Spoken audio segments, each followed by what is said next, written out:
I'm not the only kid who grew up this way, surrounded by people who used to say that rhyme about sticks and stones, as if broken bones hurt more than the names we got called, and we got called them all.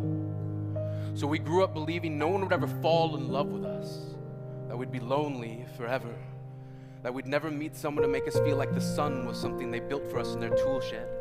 So broken heartstrings bled the blues, we tried to empty ourselves so we'd feel nothing. Don't tell me that hurts less than a broken bone, that an ingrown life is something surgeons can cut away, that there's no way for it to metastasize. It does.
And he was a broken branch grafted onto a different family tree, adopted, not because his parents opted for a different destiny.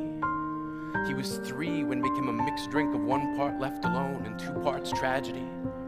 Started therapy in 8th grade, had a personality made up of tests and pills, lived like the uphills were mountains and the downhills were cliffs, 4/5 suicidal, a tidal wave of antidepressants, and an adolescent being called pauper. 1 part because of the pills, 99 parts because of the cruelty. He tried to kill himself in grade 10 when a kid who could still go home to mom and dad had the audacity to tell him, get over it. As if depression is something that could be remedied by any of the contents found in a first aid kit. To this day, he is a stick of TNT lit from both ends, could describe to in detail the way the sky bends in the moments before it's about to fall. And despite an army of friends who all call him an inspiration, he remains a conversation piece between people who can't understand. Sometimes being drug-free has less to do with addiction and more to do with sanity. We weren't the only kids who grew up this way. To this day, kids are still being called names. The classics were, hey stupid, hey spaz. Seems like every school has an arsenal of names getting updated every year. And if a kid breaks into school and no one around chooses to hear it, they make a sound. They're just background noise from a soundtrack stuck on repeat when people say things like, kids can be cruel. Every school was a big top circus tent. The pecking order went from acrobats to lion tamers, from clowns to carnies, all of these miles ahead of who we were. We were freaks. Lobster claw boys and bearded ladies.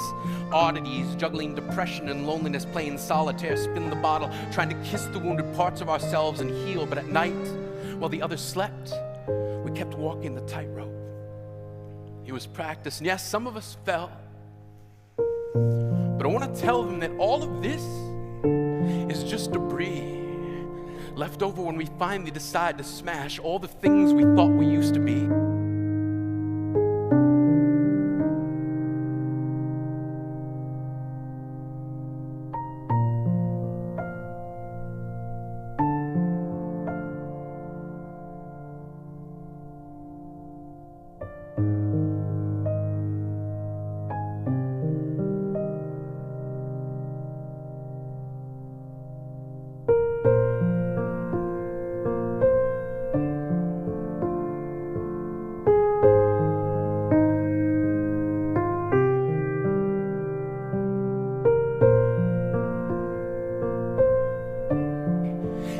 See anything beautiful about yourself, get a better mirror, look a little closer, stare a little longer, because there's something inside you that made you keep trying despite everyone who told you to quit.